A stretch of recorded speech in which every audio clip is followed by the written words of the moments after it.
حول ولا قوة إلا بالله العلي العظيم. أعوذ بالله من الشيطان اللعين الرجيم. بسم الله الرحمن الرحيم.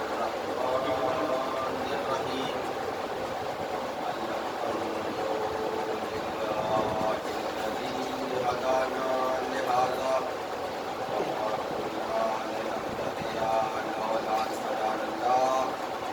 لقد جاءت رسل ربنا بالحق والصلاة والسلام وتحية الإكرام على رسول الثقلين جد الحسن والحسين بالقاسم اللهم صل على محمد وعلى محمد.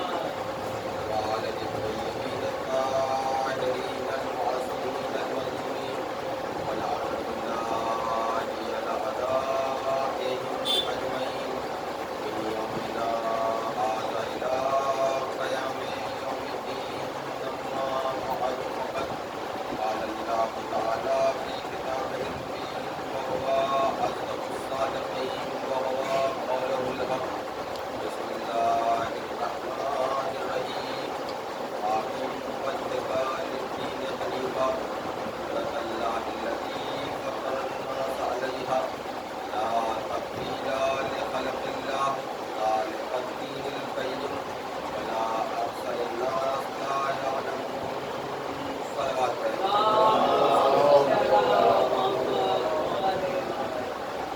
اللہ نے ایمان حاضر کیے. محرم الحرام کی آغاز کے ساتھ ہم تجدید عہد کے لیے یہاں جمع ہوئے ہیں.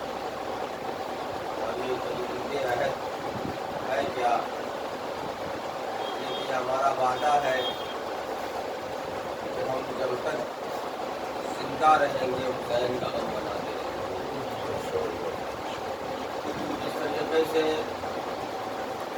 نماز کے لیے وضو کا حکم ہے کہ نماز اس وقت قبول ہوتی ہے کہ جب انسان باوضو ہو، اور وضو انسان لا کر لے. حکم ہے کہ اگر آپ باوضو ہیں اور آپ کو کچھ اشتباہ ہے تو تجدید وضو کر لیا جائے. ہمارا یہ عقیدہ اور ہم پیدا ہی ہوئے ہیں آزاداری امام حسین کے لیے، لیکن یہ مجلس برپا کر کے ہم تجدید عہد کرتے ہیں کہ اللہ نے جس عرض کی وجہ سے جس قرض و غایت کی بنیاد پر ہماری خلقت کی ہے، ہم اس تجدید عہد کے لیے اس مجلس میں تشریف لاتے ہیں کہ یہ تجدید عہد ہے، یعنی جو وعدہ ہم نے کیا ہے اس وعدے کو بار بار مکرر اس پر اپنی باتوں کو ثابت کرنے کے لیے اور اس پر کھڑے اترنے کے لیے ہم مجلس اعضاء کا انعقاد بھی کرتے ہیں. مجلس اعضاء میں شامل بھی ہوتے ہیں اور مجلس اعضاء میں امام حسین پر کریا کرتے ہیں، ہوتے ہیں، بلاتے ہیں. اس کے بہت سارے فیوز و برکات ہیں. ایسا نہیں ہے کہ روایتوں میں یہاں تک آیا امام محمد باقر علیہ السلام روایت ہے کہ جہاں مجلس منعقد ہوتی ہے، مجلس برپا ہوتی ہے، اور جب ذاکر کے بیان سے مومنین کے دلوں میں نرمی پیدا ہوتی ہے. دیکھیں یہاں سختی نہیں دکھائی جاتی بلکہ یہاں نرمی نرم لہجے میں گفتگو کی جاتی ہے. جہاں انسان کو جارے بنایا جاتا ہو وہ دور اور ہوتا ہے. جہاں انسان کے اندر نرمی پیدا کی جاتی ہے اور نرمی سکھائی جاتی ہے، نرم دلی سکھائی جاتی ہے، وہ دور اور ہوتا ہے. لیکن جاریت کا مذہب اور ہوتا ہے اور انسان کی عمل پسندی کا تقاضے اور ہوتے ہیں. تو امام فرماتے ہیں کہ جہاں پہ ذکر اہل بیت علیہ السلام ہوتا ہے اور لوگوں کے دلوں میں نرمی پیدا ہوتی ہے تو وہاں موجود ملائکہ ان سامعین کے پشت کے ہاتھ پھیرتے ہیں، اور جیسے ہی سامعین کے پشت پر وہ ملائکہ ہاتھ پھیرتے ہیں تو ان کے وہ گناہان کبیرہ اور صغیرہ معاف ہو جایا کرتے ہیں. تو سمجھیں اس فرض کی اہمیت کو. فرض ادا فقط یہ نہیں ہے کہ رسم کی بنیاد پر ہم ازاداری میں شامل ہو جائیں. رسم کی بنیاد پر محرم آیا ہے، ایک تہوار ہے، ایک فیسٹیول ہے،